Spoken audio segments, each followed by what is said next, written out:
What is up, Bitcoin Radio? Guess what time it is? It's the Bitcoin Hour. I'm your man, Joe Blackburn. I am your host, and I have a show for you today.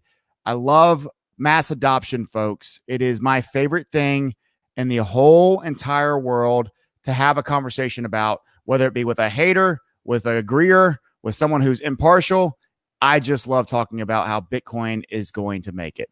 Obviously, this is Bitcoin Radio, so we're a little partial, but the crypto space and Bitcoin, blockchain, everything in general, it's all tied in together. And, we've been so accustomed to just automatically being so skeptical or even, weary of things, as we should be, right? Lessons learned. If that's not the case, then you're probably the idiot, right?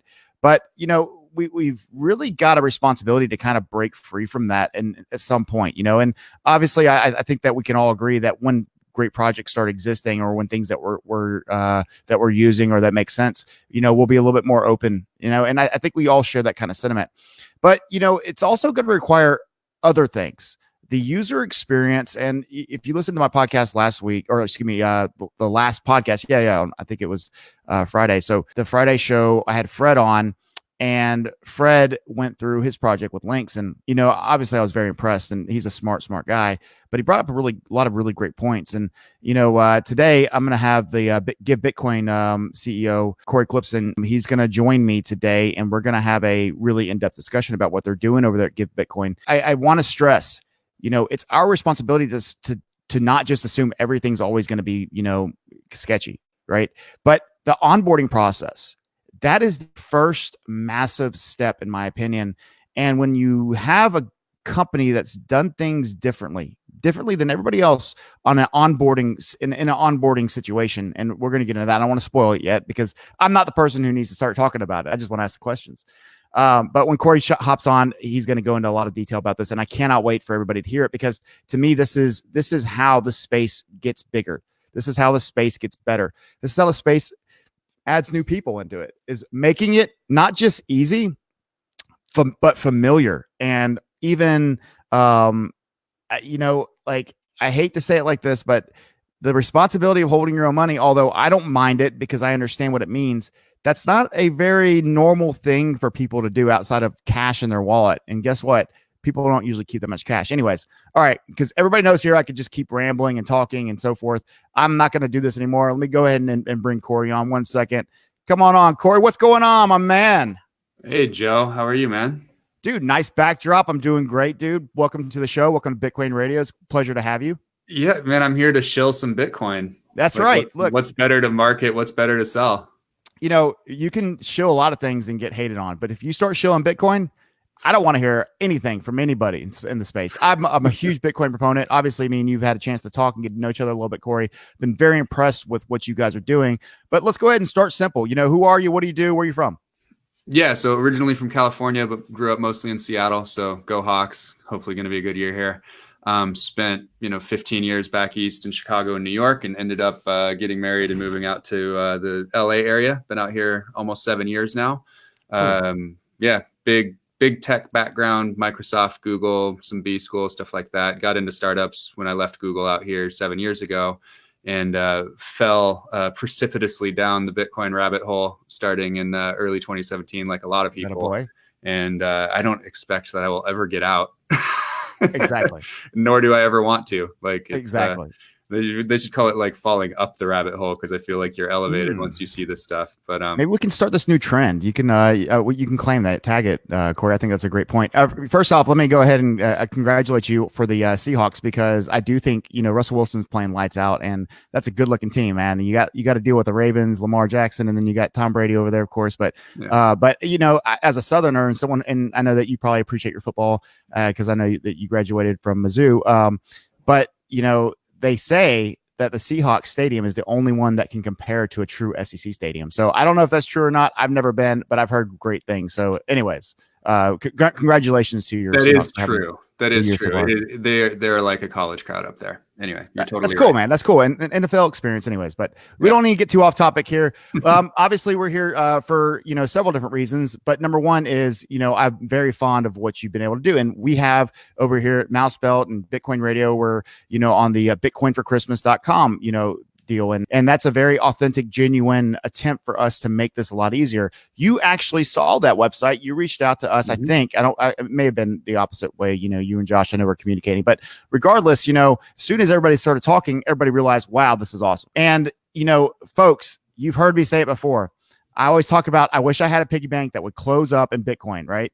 Well, I found it.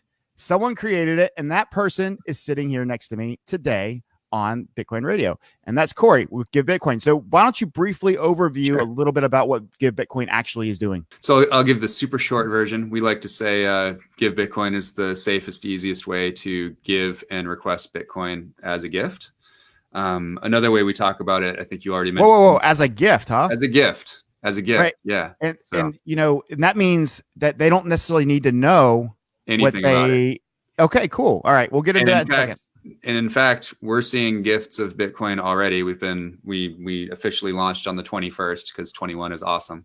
We've already seen gifts of people that neither the giver nor the receiver know anything about Bitcoin. They just know Bitcoin's kind of cool. No, that's awesome. And also another aspect of this is you can actually request from somebody who's never done this before. And that's where it kind of got really interesting and intriguing to me, because how many of these little kids, even as young as, 14, 15, I've seen hop on to some of these forums and social media platforms. I want Bitcoin. My parents won't give me any money, or they don't know how to get it. All right, kid.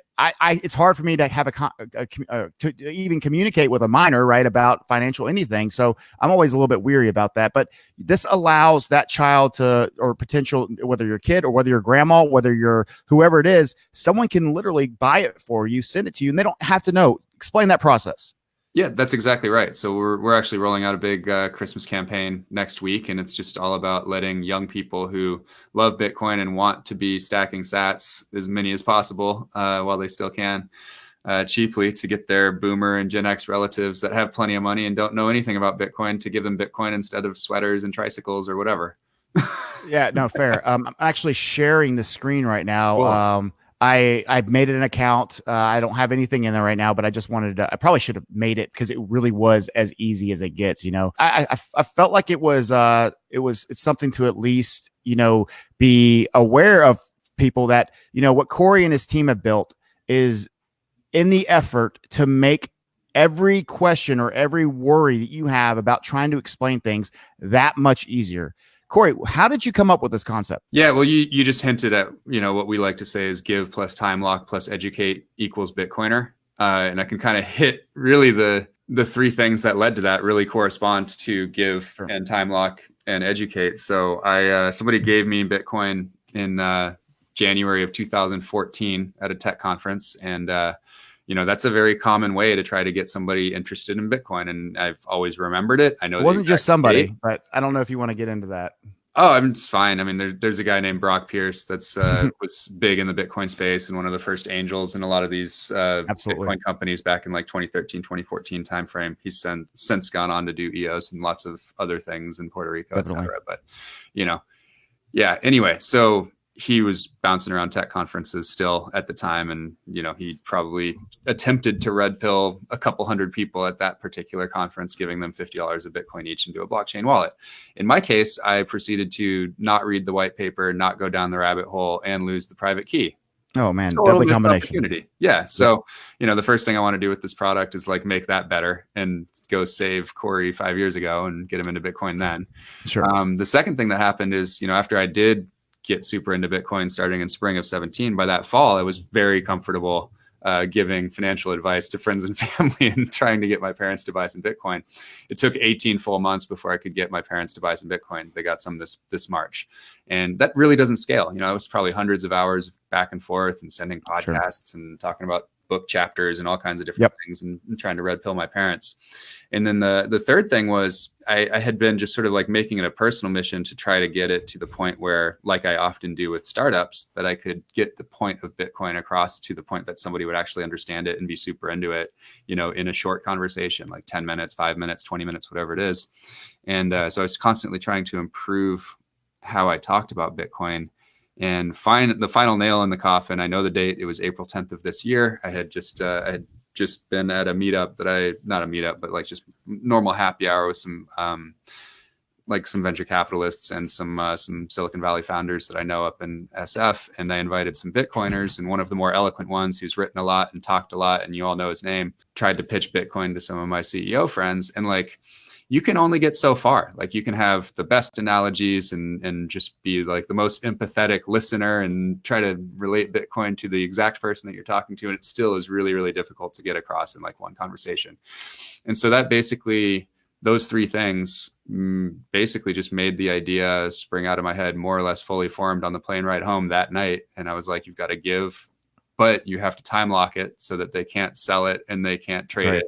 And then in the process of the time lock, while they own the Bitcoin but can't touch it, you educate them about Bitcoin and try to get them to go down the rabbit hole. But you have a full 12 months to do that instead of 15 minutes or something. Sure, like sure. No, I really love that concept, and I can imagine as this idea came into fruition, how brilliant, or maybe not how you felt, but the brilliance around the simplicity of it, right?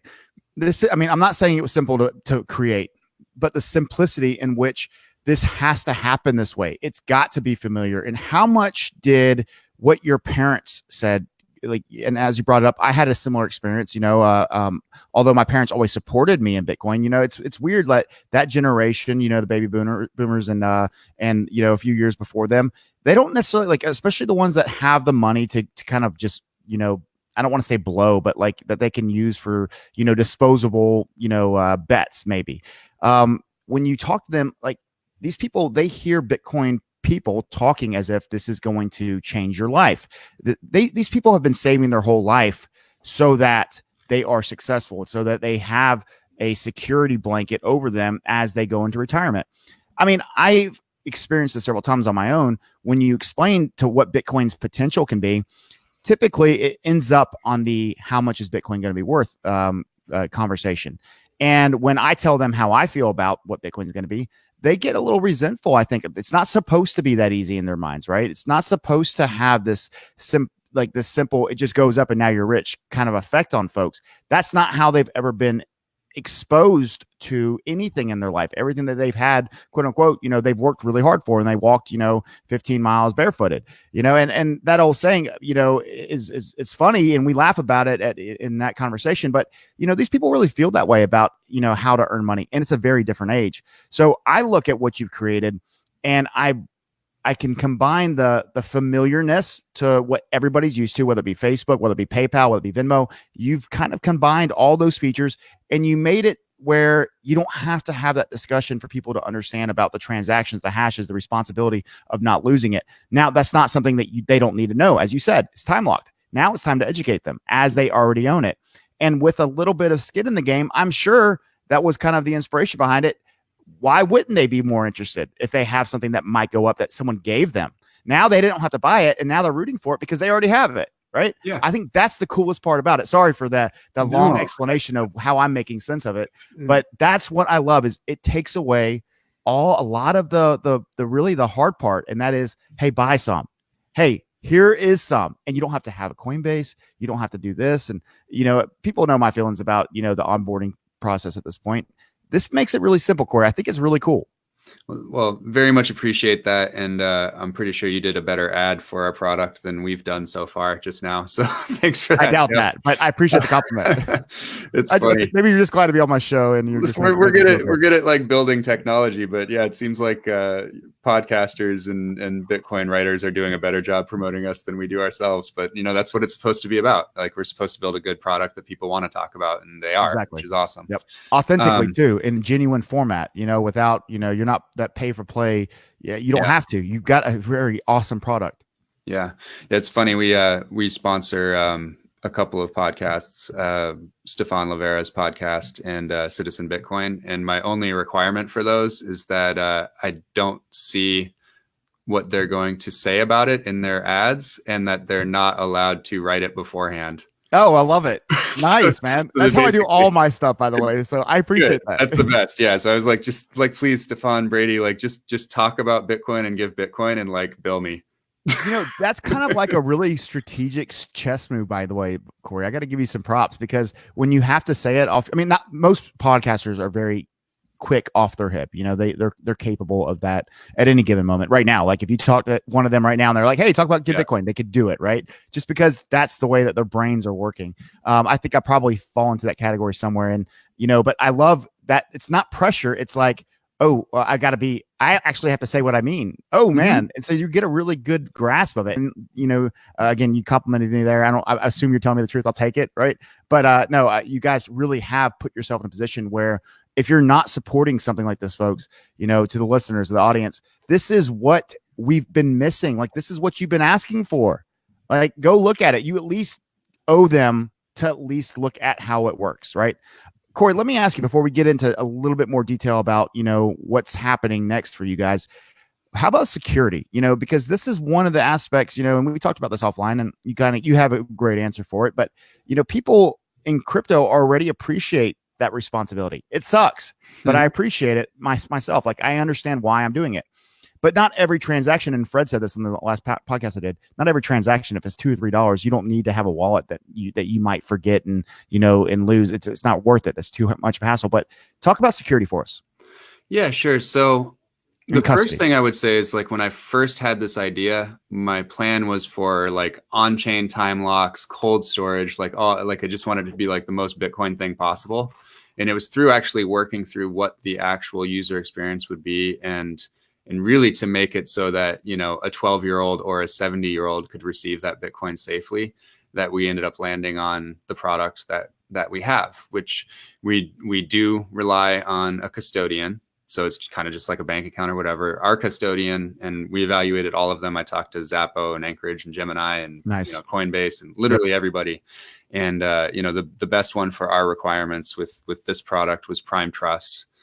Prime Trust is like Nevada registered, insured, regulated, the whole deal. They custody all the U.S. customer funds for Binance, Wobi, OKX, Bittrex, a bunch of OTC desks and funds. So, and the team that runs that company has been in the custody space for like a dozen years. They've done over 50% of the crowdfunding custody over the years since the Jobs Act. So they really know what they're doing. They've built a great tech platform, and it let us essentially not have to worry about being a honeypot. We can't be hacked. We have no access ever to any of the dollars nor any of the Bitcoin. The Bitcoin is 100% controlled by the recipient. They have view access during the time lock, and then that switches automatically with no touch by us to full access when it's over. View access. I love view it. access to your Bitcoin, and then full access. And then you can sweep it to your own Bitcoin wallet wherever you want, right at the time of the time lock being over. You mentioned something about, having some skin in the game with the gift. This was another thing that we've been thinking about, all along, because some people that does the trick. And then there are some people that until they actually put up some of their own money, they're not going to really, really value it. A lot of people say, like, people don't value things they get for free. We think we're going to reduce the number of people because we're going to be educating them and along the way. So we do think a lot of people will actually value this gift. It came from somebody that they love or that they know. And then we're going to be, hitting them with some price action in the subject line every month with their account statement. And the account statement also includes, one of the chapters of The Gift of Bitcoin is the name of the 12 chapter book that you get doled out to you over the year. So, and look, not to interrupt you, but I need to tell us, like, to that point, my father-in-law, I gave him $100 Bitcoin, and my mother-in-law listens to every single episode, so I got to give her props, MJ. But my father-in-law loves to remind me that I gave him Bitcoin in 2017 for Christmas, right? Well, we all remember what Christmas 2017 was like. It was like Santa Claus was living in your house. It was amazing. But also, your Bitcoin has not quite gotten back to that moment in time, as the price goes. So although I gave him Bitcoin, and he's paying attention to it, it's more so because he likes to remind me around the dinner table, that that Bitcoin has yet to get to that point, but he's paying attention, right? He's paying attention. And I mean, we've had some, I don't want to call them heated discussions. We've had some interesting discussions about it. And he's a really, really brilliant man. And I've got a ton of respect for him. And I hope to be more like him, just like my own dad. But it's funny to, like, just my own experience. I can relate to what you're offering, Cory. Like, it matters to me because I'm literally dealing with those obstacles. I had to set up everything for every family member's account I've ever created. It gets old quickly, right? Yeah. I mean, if it's 1 or 2, no big deal. What if it's 65, right? Literally 65 or more. So anyways, I didn't mean to interrupt you. I just really wanted to interject that because I think the audience can appreciate it. You defined a term that we often use, which we say that this is a scaled evangelism platform. Nice. Like this lets you go and give Bitcoin to like all your cousins. And the other thing that's really nice about it too is it's we call it double opt-in gifting, but basically it just means the transaction doesn't occur until they actually sign up for an account and claim the Bitcoin. So I can even go to like, CES or some, whatever conference anywhere and, hand out tons of Bitcoin to 50, 60 people and know that only the, 10 or 20 or 30 people that were interested enough to go and claim the Bitcoin, those are the only times my bank account's going to get docked. Sure. An incredible marketing opportunity for those listening who might want to market themselves. Now, let me ask you, obviously, this is Give Bitcoin. Is this, we talk about scaling and whatnot, but what about you guys? Is this something that you can do with ETH or Litecoin or something else? I mean, technically you could use the Rails for that, but we're just a Bitcoin only company. Fair enough. And I just want to be very clear about that. Now, let me also say something about you, Cory. And I was very impressed, especially during our 30, 45-minute conversation we had yesterday. You bring Silicon Valley, the tech world, the non-crypto Lambo moon boy attitude, like that crypto Lambo moon boy attitude is what has hurt us the most. And you're stepping in with this perspective as a newer entrant compared to a lot of other people, even though you've had Bitcoin for a long time, you just can't access it. You've had, as I said yesterday, you've had eternal time locked Bitcoin from $50 on up, given to you by Brock Pierce himself, which is really cool, by the way. It's a great story. He might be like the Lambo moon lord of all time. I'm not sure. Right. No, I mean, but he's done a ton for this space too. Yeah. And that's not deniable as I know that, as much as anybody, but I look at you, Cory, and I'm saying, all these people complaining and saying, this is what we have. Look, folks, you're starting to see like they're starting to trickle in. Cory's one of those folks, and so Cory, that's a compliment, obviously, to you, and it's endearment that I have for what you're creating, but it's also necessary for if Bitcoin ever wants to look and feel the part. Every now and then you got to put on a suit, right? Bitcoin needs many days in a row of putting on a suit and looking the part. That's kind of how I feel. Well, you're the suit, Cory. Fred Krueger, he's the suit. He's the guy I had on last podcast. But y'all are I'm wearing a sweatshirt though. I have a hoodie and everything, right? Like I'm playing the part. You're not wearing the suit. You are the suit. Fair enough. I'll take it. It's all good. If that means serious and understanding business and trying to build something sustainable that can get really big, then that's exactly what that means. Exactly what that means. Anyways, all right, moving on. So let's talk about where you guys are in Give Bitcoin. Yeah. And let's go through the process. And let's pretend like you're, just explaining this to Joe Schmo who's listening, who's not even in Bitcoin. I have a lot of people in my audience that are beginners. And so, for that reason alone, I think it's a really relevant topic, especially for those who might want Bitcoin from their parents for Christmas or from, their wife or whoever it might be. Yeah. Well, on the request side, which is where we'll probably start, because we're going to be doing a lot of promotions around that in particular. We just think the greed motive of people that want to get Bitcoin will spread this thing really fast. Wow, that is so true. That is like, how many people are you going to text with your little code asking for Bitcoin if you're, I'm not even mad at them. That's wonderful. Yeah, it's awesome. Yeah. So you'll see it all over Twitter soon enough. It already is all over Twitter. You just got to follow us. I follow you. I'm just not a Twitter guy. Oh, okay.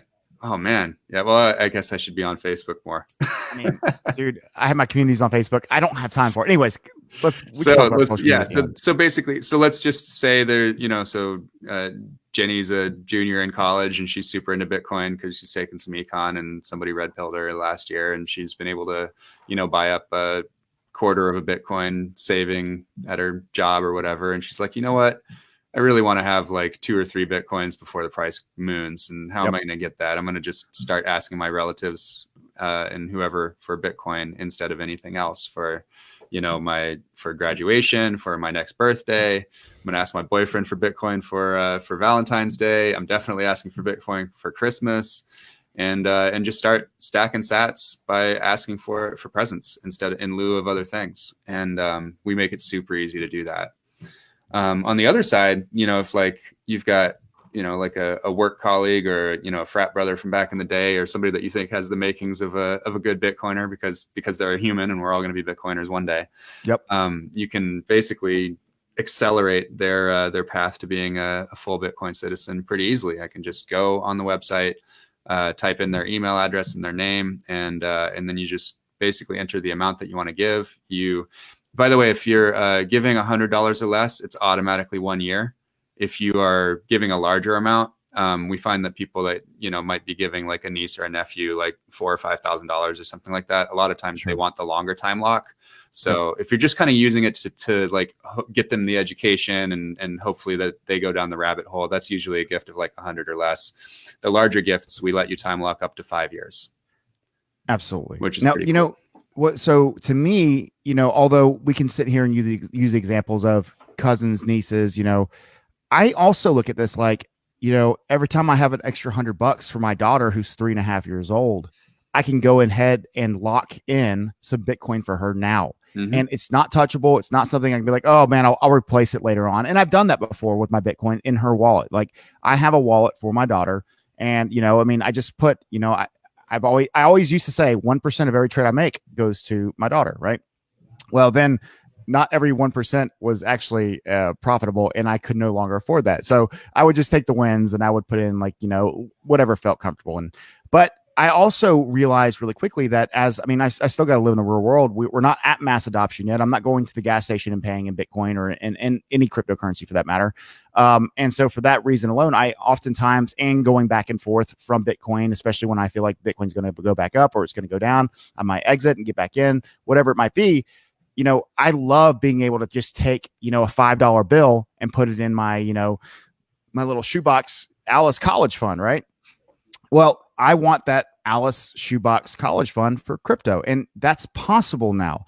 And I've never seen it done before. I'm not saying it doesn't exist, and you might even be able to tell me, but I don't know that, Cory. I think you guys literally are the first people to do this and do it in a way that is so simple and it makes complete sense. Like you're an idiot if you don't at least give somebody some Bitcoin. You're not even a Bitcoiner. You're just a selfish asshole if you're not giving somebody $1 in Bitcoin. Just do it.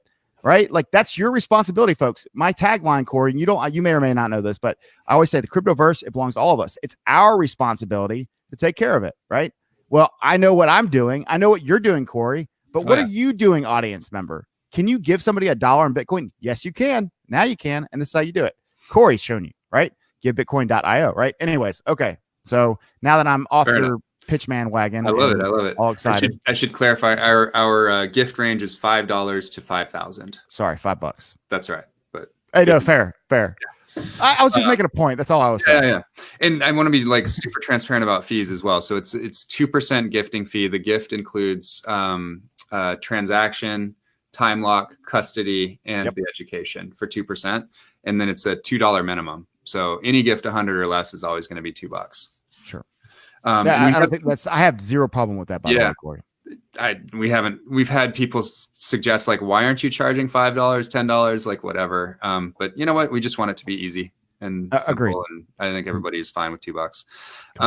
I should totally mention, by the way, and we were actually getting there with the skin in the game thing. One of the things that we're actively tracking is how many people that give gifts how many people receive gifts actually then use the buy function. Wow. Because you can buy for yourself on our website as well. So this is actually like a repeat purchase, just like 401k or 529 or, saving out of your paycheck. You can just set up a monthly or a weekly recurring purchase through us as well.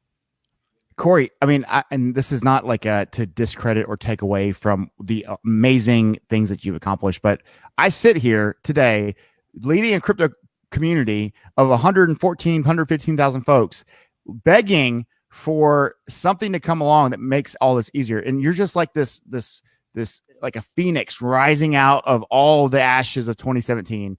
And here you are roaring through the sky. There you go. Put it on. Own it. Oh, wow. That is the coolest. What is that? Excess. What is that called? It's a very long Bitcoin Santa hat. And it just says givebitcoin.io. I love it.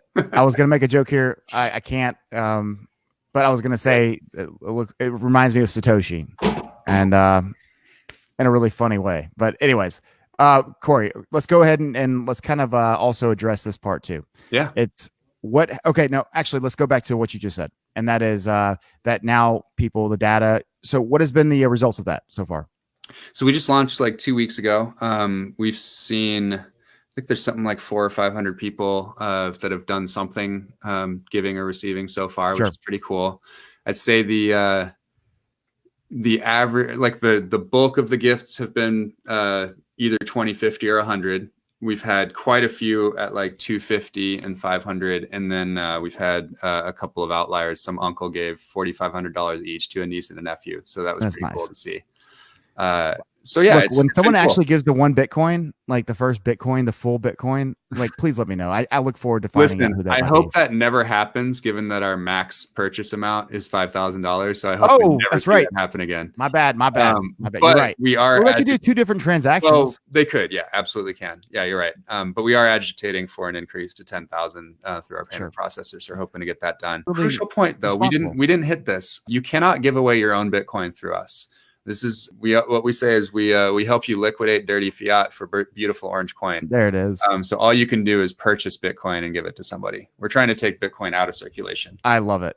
No, look, it's already rare. People don't realize it. That 21 million people at maximum, if every Bitcoin was ever refound that was lost. I mean, this thing is, look, folks are missing out. And I love watching the community like freak out, like, oh man, actually, I don't love this. I should regress a little bit and say, I find entertainment in the community when they think that Bitcoin's going back to 1,000 because they are so prisoner of the moment.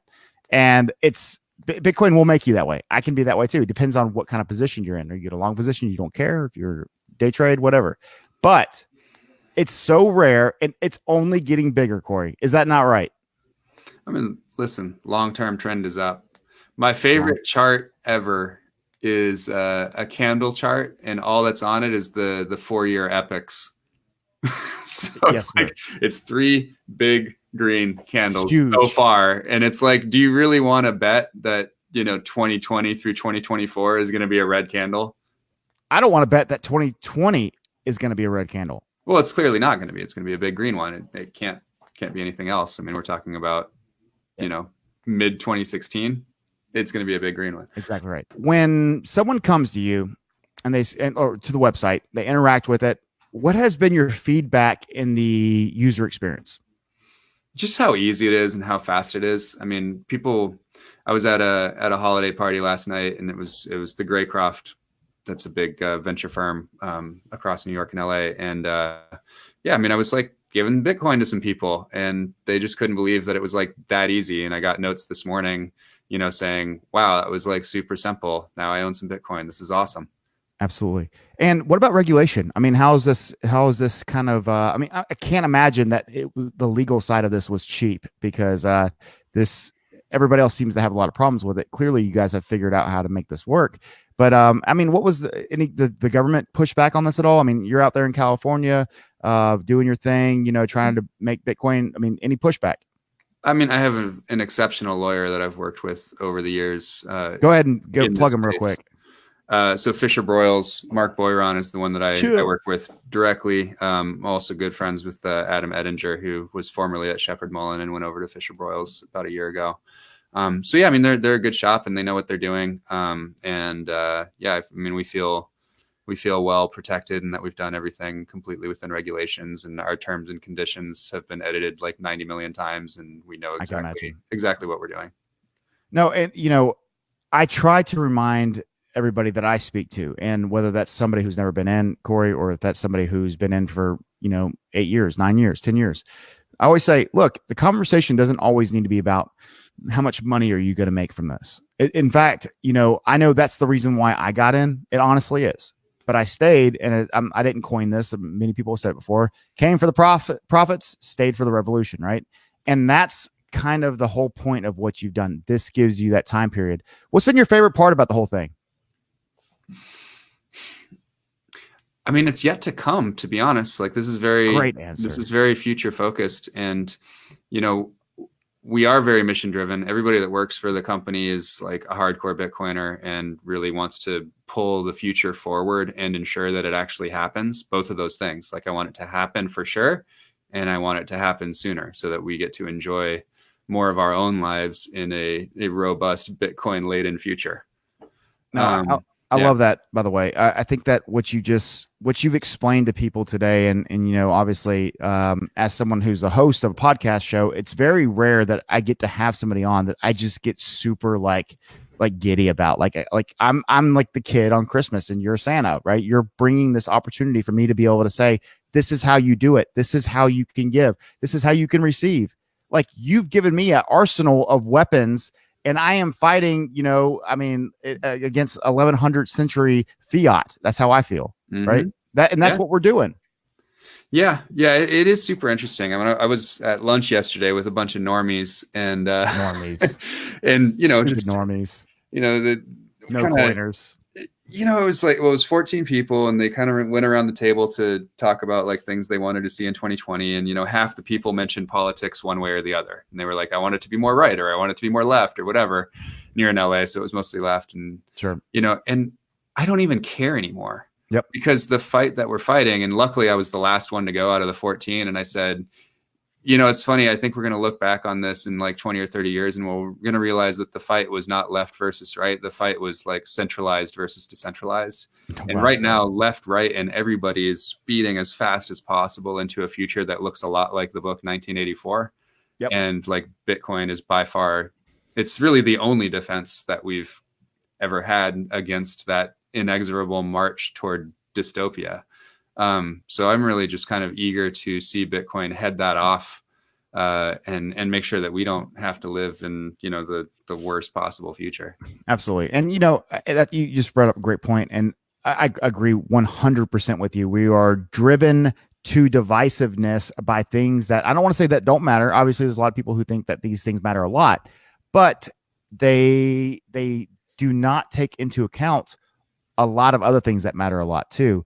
And I look at Hong Kong right now and I say, look, that's a group of people who understand freedom, and like 15, feet away or meters away, they know what communism and what the lack of freedom looks like. And again, I don't want to get political here or say one thing or the next. I try to do my best to not be divisive, especially in the crypto sphere. But I appreciate what Hong Kong is doing and standing up against for several different reasons. But China has a long history of suppression, of arrogant suppression, knowing that they're suppressing it and pretending like they're not, where everybody else, including their own people, know that they are suppressing it. And, and if you're from China and you're a big Chinese government fan, I apologize. I'm not trying to offend you, but I will say, we're still in a situation here in the West where we're looking around and we're on that ledge. And Cory, has Bitcoin come around at a better time than right now? Like this last decade, was it not perfect?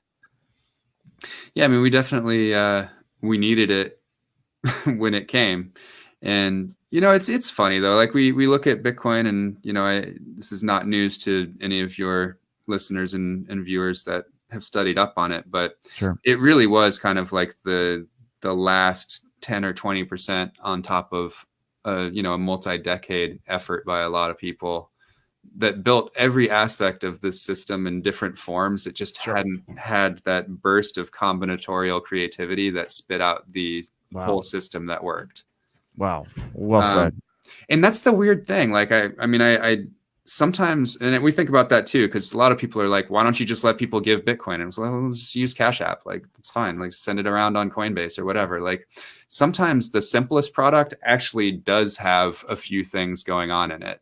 And sometimes the simplest system, which is Bitcoin, which just stops the double spending of a digital asset, requires all this complicated stuff. It has like these 4 crucial ingredients, and you can't take any of them out and have the thing work. And that's how you got something simple. So I don't know. I find solace when people say our product might be too complicated. I'm like, well, look at Bitcoin. Yeah, Like, for it's real. just a coin, but look at all this code and all of these choices that had to be made in like a million different areas to make a good, simple product. Like Look, the hardest things to create are actually like the simplest things are the ones that are the hardest to create. and the experience for just Joe Schmo, as I've referenced several times, is exceptionally simple. Like I don't think people actually, anybody saying that I think is probably giving you too hard of a time. Like that almost sounds ridiculous, But okay, so Cory, this process, It's usually my own team. fair enough. Hey, and They're you know friendly what? conversations. I remove judgment or the right to have a comment on that. You guys have worked hard and you've built something really great. How long have you been working on this altogether, Cory? So we had first line of code was July 1st, and we got into alpha by mid-October, about 3.5 months later, and then a month of alpha and beta, and we launched to everybody November 21st. But as you know, we had the idea April 10th, recruited the team over the next couple of weeks. We did the designs and kind of like designed the site in May and June, and then started coding. And as you said in reference that the best is yet to come, which I loved your answer. What has been some of the things that you've really gained on a personal level? Like, have you been able to enjoy this process yet, or is it still all just like make sure this is working, team? Although I don't see you as a yeller. I don't know. I don't yell, and I don't even manage. Actually, I just only hire people that can do their job and like tell me if something's wrong. Man, it sounds so simple. You make it sound simple. Well, yeah, I mean, that's the nice thing about Bitcoiners is like a lot of them are fairly freaking capable. Agreed, especially at that level. Yeah, exactly. And they're passionate too. So you're not just getting their skills. If a Bitcoiner is working on something for a Bitcoin company, you're not just getting their skills, you're also getting their creativity and their passion and like the ideas that they have when they're in the shower or strolling with their daughter or driving or whatever. You get all of a Bitcoiner when you're working on a Bitcoiner company. So, you can do things like this with a pretty small team because everybody actually gives a shit. Absolutely. No, I love that answer. Okay. So, I mean, and obviously this is not in the next question I'm going to ask you. It may appear or it may sound like I'm, asking you something that I know I don't feel like is going to be an issue, but, just to make people comfortable and knowing who you are. I would even bring up, in an age of crypto that we've experienced scams, haters, people who want to just take your money, thieves, criminals. I mean, all the good a lot of times gets swept underneath the rug, and the bad is what's exposed. But unfortunately, perception is reality a lot of times. With all the projects that have failed or exited or whatever might have happened, them giving you money might seem like they're actually handing you over their money, and that's not necessarily the case, obviously, right? So how would you want to explain that to somebody who may not understand what it means when you're buying Bitcoin and it's being held? Like, explain that part of it, because I think that's something that still doesn't make sense. Like, if you hand the bank money, the bank runs out of money, you don't get your money. That's how a lot of people might remember the Great Depression, right? Yeah, obviously, well, that's not we the know same, we know that's not the case with banks now, obviously, because it's like obviously, FDIC no, they're insurance or insured. whatever. Yep. And I think people, if you're talking about Bitcoiners or people in the crypto space broadly, like people are using a custodian every single time that they use a centralized 100%. exchange. Like Yep. you're just an entry on Coinbase's ledger, right, or Kraken or whatever. So I think that is not really that much of a concern. And I think the obviously, like I'm really like I'm a not your keys, not your coins, run your own node guy. Like I want everybody to be using cold storage and to be self-sovereign, and that's what we talk about constantly. And like the first line of defense against incursion by world governments against Bitcoin is its decentralization and the ability to like not be able to take it down because we have tons of nodes and tons of miners and everybody's dispersed and can hide their transactions and whatever. In our case, we wanted to be able to solve the problem for the young and the old and the non-coiner and whatever else. And it's our education. It's the fact that we have people like Safety Namus and Stefan Livera and Jan Pritzker and Matt Odell from Tales from the Crypt, who are real self-custody advocates and privacy advocates and experts in all of these technologies. And they are actively working with us on all of the education in those chapters. So, a lot of the second half, like really, I think it's like chapters, 7, 8, 9, 10 are really all about using the real Bitcoin network and Bitcoin technology and all of the Bitcoin companies, and, you know, highlighting, you know, the best node companies like Casa and Nodl, and showing what you can do with like the budding industry of Bitcoin financial services from companies like Unchained Capital and BlockFi and some of these other great companies. Cool rewards things like Fold App and Pay and Lolly, and just kind of introducing the whole ecosystem to people. Yeah, I mean, they're killing it. I love what Matt and Alex are doing. I'm like obsessed with Fold lately. I think it's just the dopest thing ever, because they're actually using the Lightning Network, and they have tons of customers that don't even know anything about Bitcoin at all. And the product could not exist without Lightning. That's amazing. That's insane. And nobody freaking realizes it because it started last month. You know what? But that's still like supposed to be. That product rolled out, like, you know, more or less like the full suite just kind of rolled out kind of on the QT. Like none of these companies have like millions of followers. Everybody has like somewhere between 2 and 20,000 followers. So people don't even realize what has happened there. No, I always like to remind people, like, whenever you call somebody on like Facebook Messenger and you actually call them and you're using VoIP, right? Like, that's actually a piece of technology that's different from the telephone line, right? And, you know, but nobody cares. They just want to experience that reminds them of a telephone call, right? And I'll give an example for us too, which is like totally relevant. So I don't know exactly how this is going to work out or when, but we have legal clearance. So we have a really robust referrals program. So basically anybody can go on our site and just sign up and get their ref code and get 50% of our fees in perpetuity from the people that they bring.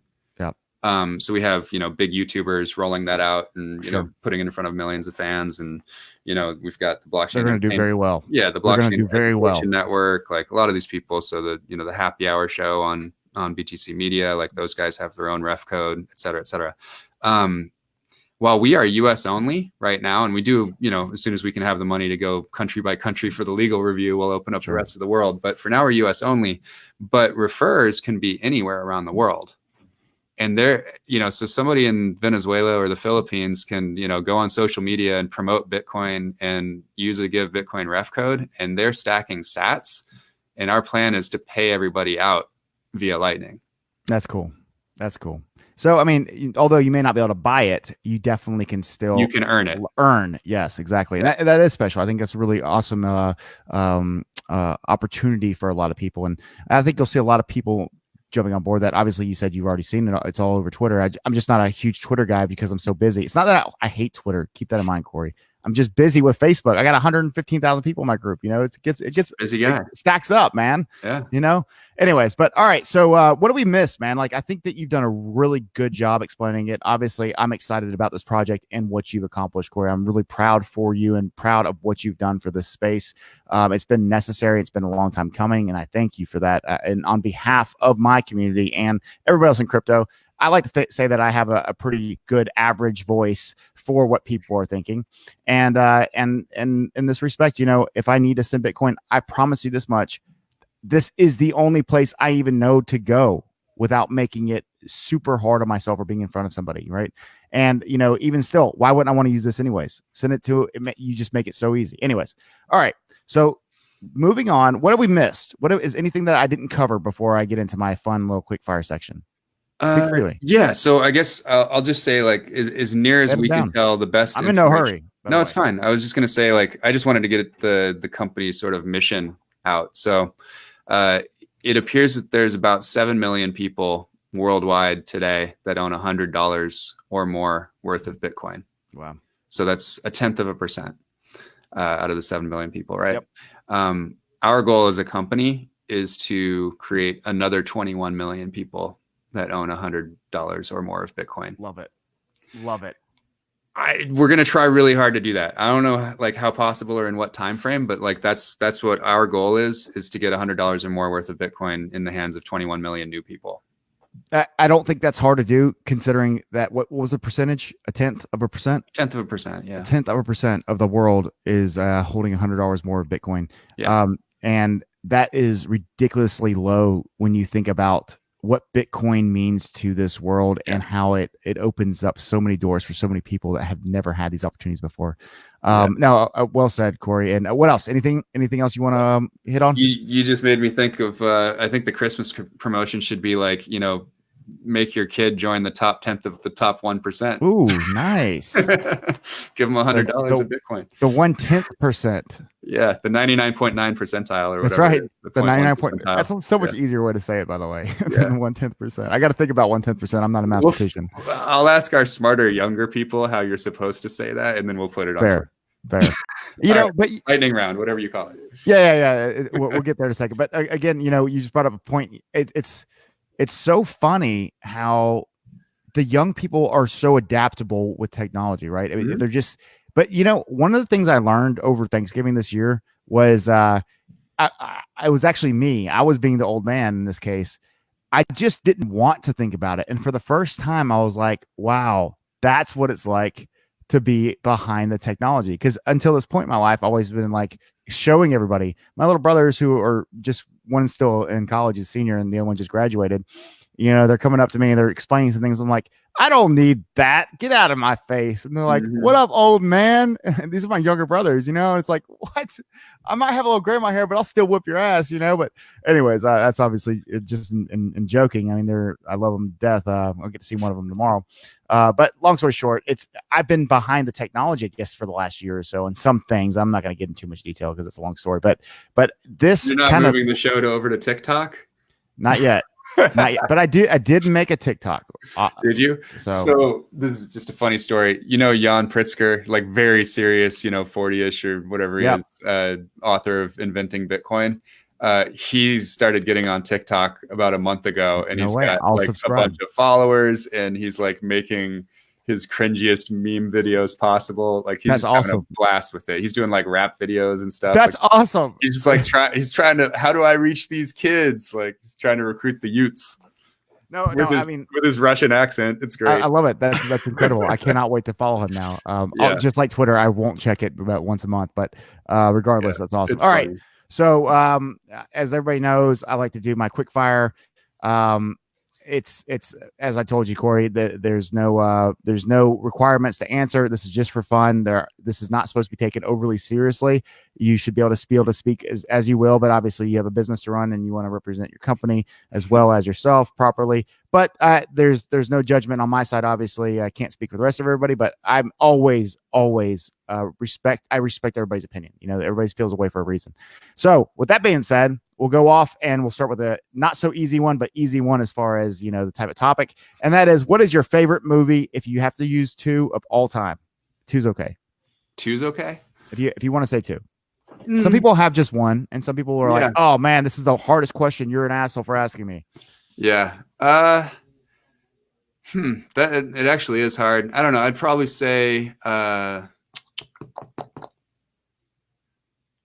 man, we were talking about Tombstone earlier, and I watched it recently, so it's up there, but it's not the number one. I mean, honestly, like it's probably just because of what I'm doing and just being obsessed with Bitcoin, but like I've just been watching The Matrix over and over again for the last few years. Like it's probably the original first Matrix is probably my number one. No surprise that is the most common. I mean, of course, I've done 53 episodes of Bitcoin Radio now. This will be 54 actually, and you're probably in the 60% of the answer with that. It's just in this context, it's what's going to come to mind too. Like I know that wasn't my favorite movie 10 years ago, but probably is now. It's so relevant though. I mean, and it means the most, right? Like if you really get into it, it's not just, I mean, like you referenced the red pill. I mean, right? Where'd that come from? I mean, it has impacted the way that people in crypto and Bitcoin blockchain have thought about life in some capacity. It's exceptionally influential. And it is on my life as well. My name on Twitter, if you ever go to that website, is Bitcoin Morpheus.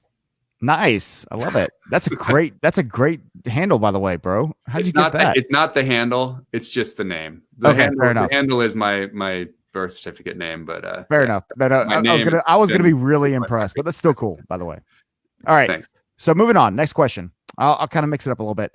So, humans, we can debate how long they've been on Earth. Some people say, if you're a creationist, you say 4,000 years or 5,000 years. Some people say we've been here for 250,000 years. Some people say that we were brought here by aliens and, we're half whatever and half whatever, right? From whatever species across the galaxies. And, whatever your opinion is regardless of your opinion, should I say, have aliens ever interacted with humans as humans on this Earth? I don't think so. Interesting. I would almost, if I had to guess prior to, I would almost say that you'd be like, yeah, probably. I'm usually No. pretty good at this. I almost say I'm like 95% on who says yes On who anymore. says So yes? I'm wrong. I'm Yeah. wrong today. So I don't think so. Any reason? Any background on that? Maybe why you would say no? Well, I mean, I would be kind of hard to keep that one under wraps, and there's no Fair. proof, so it's kind of hard to believe in. Okay, hey, look, Yeah, there is no proof, and when someone says that, like, I mean, okay, you said prove it. you said, do I think so? Not do I know so. I don't know. Yep. I don't think. Fair. But what about like things like Easter Island, you know, where they carrying humongous rocks across the ocean? I mean, hundreds and hundreds of miles.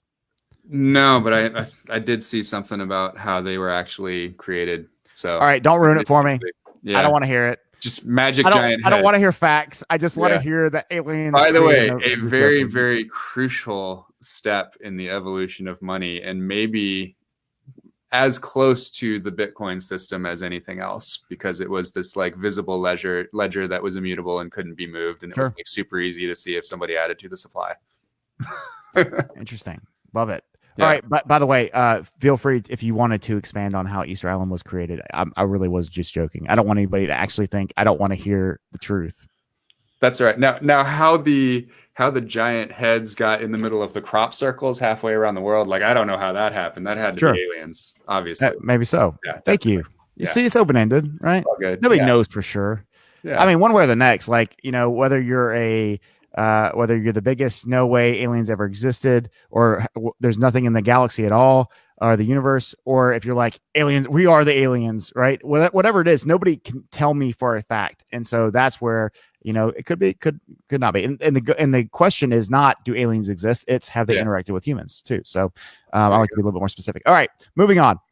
Bitcoin as a political party, yes or no? It's an apolitical party. And not even like a not political party. I mean, like an anti-politics party. Sure.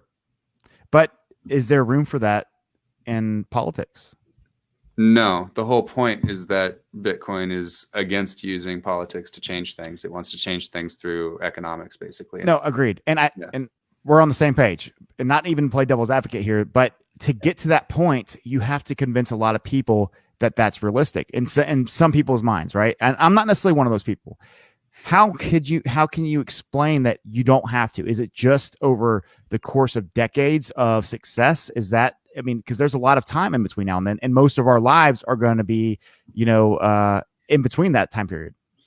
Well, I think because, you know, Bitcoin is probably the best lever for achieving the goals of someone who's super into human rights, and the best lever for achieving the goals of someone who's into gun rights. Sure.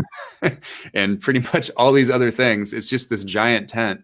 And so when you like hang out with Bitcoiners, you hang out with people that are like totally diametrically opposed on all kinds of issues that the parties and the media tell us to be hating each other over. Yep. But we all can just hang out and talk about Bitcoin. And with that shared foundation of like understanding how effed up the current system is and how much better it could be with, you know, state-free money. Absolutely. You find that because you have common cause over the most important thing, you end up being able to like understand all these other things about the people that you're talking to. You know? And, you know, as overused as this theme and really as this statement is, it really is still an undervalued statement. I don't care what you say it with. People do not understand, including myself, the context in which how powerful what I'm about to say is. But money is power. And when we own the money, that's the power. And we are far less manipulatable. And, or is that the right way you say it? I don't know. Manipulatable, whatever. Whatever. Like everybody knows what you mean. Yep. And you're a jerk if you correct him in the comments. Thank you. Oh, they will. And you know what? I like it. That's engagement, bro. That's how you get engagement. I already know how to say it. I'm just doing it. I'm doing it for the likes or the dislikes. No, I'm just joking. Yeah. No, but I love how you just explained that. All right. Next question. Bitcoin, can it reach $1 million? Yes. Can it? Yes. Nice. Great answer. That We agree. We've agreed on more than one, by the way. All right. Last question. And I also agree that it can reach more than 1 million. Cheers. Cheers. I like the way that you're thinking. Okay. Before I get into the last question, I definitely want to, thank you again, Cory, for coming on. I appreciate. Make sure you give your team some love from the Bitcoin Radio team and from the crypto coin trader community, which can I shout out real quick to just every single person, Brian and Steven and Dan and Tom and Andrew and Rob and everybody that's working on this. Y'all are amazing. Thank you so much. And where can they find you? Where can they find Give Bitcoin? Where's the locations for all this stuff? Givebitcoin.io.